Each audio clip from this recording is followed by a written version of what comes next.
മുഖ്യമന്ത്രി ചർച്ചകളിലെ അതൃപ്തി പരസ്യമാക്കുകയാണ് രമേശ് ചെന്നിത്തലയും അതുപോലെ തന്നെ കെ രാഘവൻ എംപിയും.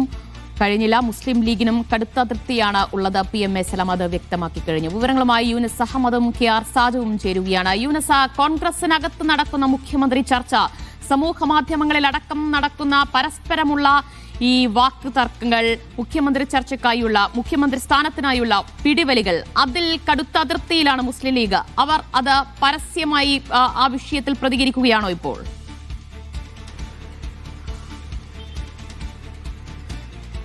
ദിവ്യ, അത് തന്നെയാണ് നമ്മൾ മനസ്സിലാക്കുന്നത്. കടുത്ത അതൃപ്തിയിലാണ് മുസ്ലിം ലീഗ് എന്നുള്ളതാണ്. നമുക്കറിയാം, വലിയ ചർച്ച മുഖ്യമന്ത്രിയുമായി ബന്ധപ്പെട്ട് കോൺഗ്രസിനുള്ളിൽ തന്നെ ഉണ്ടാകുന്നു. ഇതിൽ കടുത്ത അതൃപ്തി ലീഗിലുണ്ട്. ലീഗ് പ്രത്യേകിച്ച് ഒരു മുന്നറിയിപ്പ് കൂടിയാണ് ലീഗ് ഇപ്പോൾ കോൺഗ്രസ് നേതൃത്വത്തിന് മുന്നിൽ വെക്കുന്നത്. പ്രധാനമായി ലീഗ് പറയുന്നത്, രാവും പകലും കഷ്ടപ്പെട്ട പ്രവർത്തകരെ നിരാശരാക്കുന്ന ഒരു ചർച്ചയാണ് ഇപ്പോൾ നടന്നുകൊണ്ടിരിക്കുന്നത്.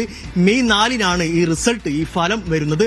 അതുവരെ കാത്തിരിക്കാൻ തയ്യാറാകണം. ഈ ചർച്ചകൾക്കൊരു പ്രസക്തി ആ സമയത്താണ്. ആ ഒരു സാഹചര്യത്തിൽ ഇപ്പോഴുള്ള ഒരു ചർച്ച ഈ രാവും പകലും കഷ്ടപ്പെട്ട പ്രവർത്തകരെ നിരാശരാക്കുന്നതാണ് എന്നാണ് അദ്ദേഹം വ്യക്തമാക്കുന്നത്. അതോടൊപ്പം തന്നെ വോട്ടെണ്ണി കഴിയണം, UDF-ൽ നടക്കുന്ന ചർച്ച പുറത്തുവിടുന്നത് ഉചിതമായ കാര്യമല്ല, ഇത് ശരിയല്ലെന്നാണ് മുസ്ലിം ലീഗിന്റെ അഭിപ്രായമെന്നും അദ്ദേഹം പറയുന്നത്. അതോടൊപ്പം തന്നെ പൊരിവെയിലത്ത് പ്രവർത്തിച്ച ആയിരക്കണക്കിന് പ്രവർത്തകരുണ്ട്. അവരെ നിരാശപ്പെടുത്തുന്ന കാര്യമാണ് ഇപ്പോഴുള്ള ഈ ഒരു ചർച്ച എന്ന് കൂടി അദ്ദേഹം വ്യക്തമാക്കുന്നു. ഏതായാലും മുസ്ലിം ലീഗിന് കടുത്ത അതൃപ്തിയുണ്ട്.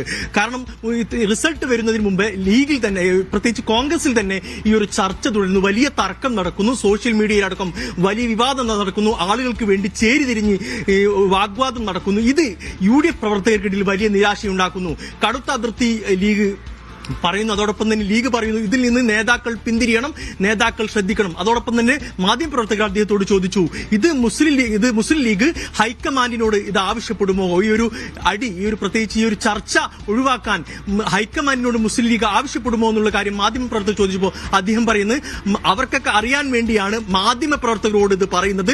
ഒരു മുന്നറിയിപ്പ് തന്നെയാണ് മുസ്ലിം ലീഗിന്റെ ഭാഗത്തു നിന്നുണ്ടായത്. കാരണം ഈ വലിയ തോതിൽ ലീഗിന്, UDF-ന് വലിയ ഭൂരിപക്ഷം കിട്ടും, അധികാരത്തിലേക്ക് വരുമെന്നുള്ള പ്രതീക്ഷ പ്രവർത്തകർക്കും നാട്ടുകാർക്കും ജനങ്ങൾക്കുമുണ്ട്. ആ ഒരു പ്രതീക്ഷ തന്ന ജനങ്ങളെ വെല്ലുവിളിക്കുന്ന രീതിയിലാണ് ഈ ചർച്ചകൾ നടക്കുന്നത്.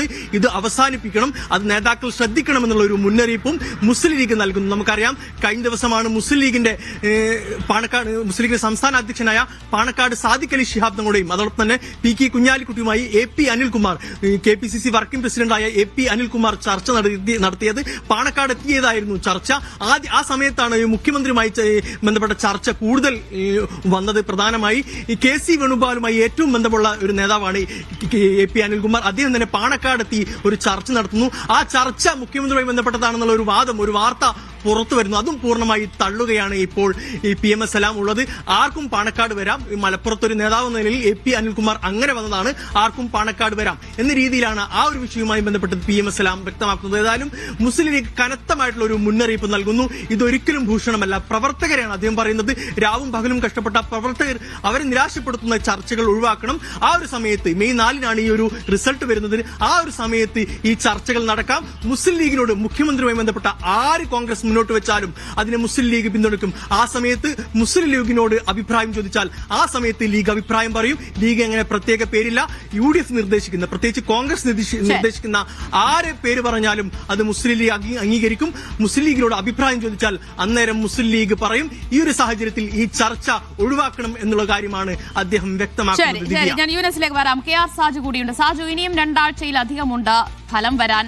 UDF അധികാരത്തിലെത്തുമോ എന്നറിയാൻ. അതിന് മുൻപായി മുഖ്യമന്ത്രി സ്ഥാനത്തിനായി നടക്കുന്ന ഈ പിടിവലികൾ അത് അണികൾക്കിടയിൽ വലിയ നിരാശയുണ്ടാക്കുന്നുണ്ട്. അത് മാത്രമല്ല, കോൺഗ്രസിനകത്തും വലിയ ഭിന്നത രൂപപ്പെട്ടിരിക്കുകയാണ്. അത് രമേശ് ചെന്നിത്തലയുടെ വാക്കുകളിലുണ്ട്, MK രാഘവൻ MPയുടെ വാക്കുകളുണ്ട്. അത് മാത്രമല്ല, ഈ ഫലം വന്ന ശേഷം കൂടുതൽ വെളിപ്പെടുത്തൽ നടത്തുമെന്നാണ് MK രാഘവൻ MP പറയുന്നത്. കോൺഗ്രസിനകത്ത് വലിയ പൊട്ടിത്തെറിയിലേക്ക്, കലാപത്തിലേക്ക് കാര്യങ്ങൾ പോകുന്നതിന്റെ സൂചനയല്ലേ ഇത്? ദിവ്യ, ജനം വോട്ട് ചെയ്ത വോട്ട് ഇപ്പോൾ EVM-ലും പോസ്റ്റൽ ബാലറ്റുകളിലുമൊക്കെയായി ഇരിക്കുന്നതേയുള്ളൂ. പക്ഷേ ആത്മവിശ്വാസം അതിൻ്റെ കൊടുമുടിയിലാണ് കേരളത്തിലെ കോൺഗ്രസ് നേതാക്കൾക്ക് എന്ന് പറയേണ്ടിയിരിക്കുന്നു. അവർ ആ മുഖ്യമന്ത്രി സ്ഥാനത്തിന് വേണ്ടിയുള്ള തർക്കത്തെ പല വഴിക്കായി കൊണ്ടുപോകുന്നതാണ് നമ്മൾ കാണുന്നത്. ആ തർക്കത്തിലേക്ക് ഒരു സംഭാവന കൂടി ചെയ്യുകയാണ് യഥാർത്ഥത്തിൽ ഇന്ന് MK രാഘവൻ ചെയ്തിരിക്കുന്നത്. ഈ ചർച്ച തുടങ്ങി വെച്ചത് VD സതീശന്റെ ഉറ്റ അനുയായിയായ എറണാകുളം DCC പ്രസിഡന്റ് മുഹമ്മദ് ഷിയാസ് ആണ് എന്ന് പറഞ്ഞ കുറ്റപ്പെടുത്തലോടുകൂടി ചർച്ച അനവസരത്തിലുള്ളതാണ് എന്ന് പറഞ്ഞു തുടങ്ങിയ MK രാഘവൻ താൻ അടക്കമുള്ള MP-മാരെ മത്സരരംഗത്ത് നിന്ന് മാറ്റി നിർത്തിയതിനെതിരെ പൊട്ടിത്തെറിക്കുന്നതാണ് നമ്മൾ കണ്ടത്. അതായത് ദീർഘകാലമായി തോൽക്കുന്ന സീറ്റുകളിൽ MP-മാർ മത്സരിക്കട്ടെ എന്ന നിർദ്ദേശം മുന്നോട്ട് വെക്കുന്നു. താൻ അടക്കമുള്ളവർക്ക് അങ്ങനെ സംസ്ഥാന നേതൃത്വം ഒരു നിർദ്ദേശം നൽകുന്നു. എന്നാൽ പിന്നീട് ഹൈക്കമാൻഡിനെ ചാരിക്കൊണ്ട് അങ്ങനെ ഒഴിവാക്കുന്നു.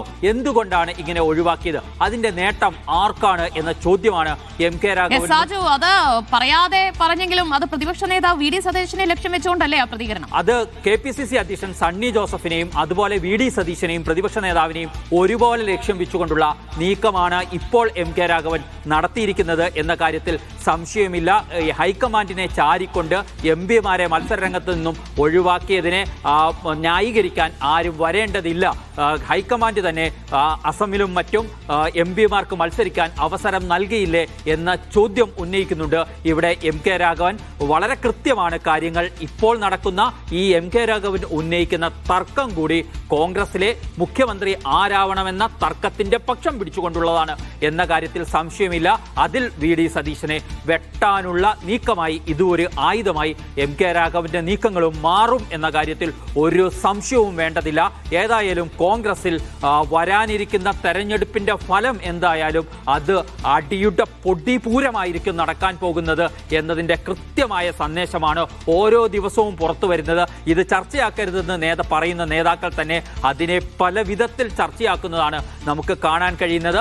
അതിന്റെ അപ്പുറത്ത് ലോബിയിങ് രാഷ്ട്രീയവും പ്രവർത്തിക്കുന്നു നേതാക്കൾക്കിടയിൽ എന്ന കാര്യത്തിലും ഒരു സംശയവും വേണ്ടതില്ല.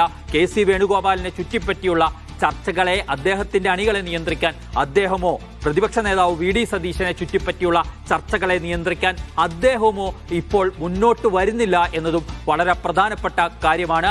ഈ ചർച്ചകൾ മുന്നോട്ട് പോകുന്നതിൽ അതുണ്ടാക്കാൻ പോകുന്ന പ്രത്യാഘാതങ്ങൾ എന്ന കാര്യത്തിൽ വളരെ ബോധ്യം മുസ്ലിം ലീഗിനുണ്ട്. അതുകൊണ്ടാണ് മുസ്ലിം ലീഗ് നേതൃത്വം പതിവില്ലാത്ത വിധം അവരുടെ അതൃപ്തി കോൺഗ്രസ് നേതാക്കളെ വിളിച്ചറിയിക്കുന്നതിന് പകരം പരസ്യമാക്കുക തന്നെ ചെയ്യുന്നത്.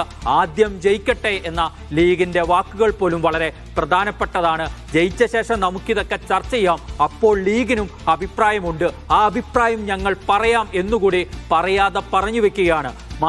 മാത്രമല്ല, ഇപ്പോൾ ഞങ്ങളോട് ആരും മുഖ്യമന്ത്രിയുടെ കാര്യം ചർച്ച ചെയ്തിട്ടില്ല എന്ന് മുസ്ലിം ലീഗ് നേതൃത്വം വിശദീകരിക്കുക കൂടി ഇവിടെ വരികൾക്കിടയിൽ ചെയ്യുന്നുണ്ട്.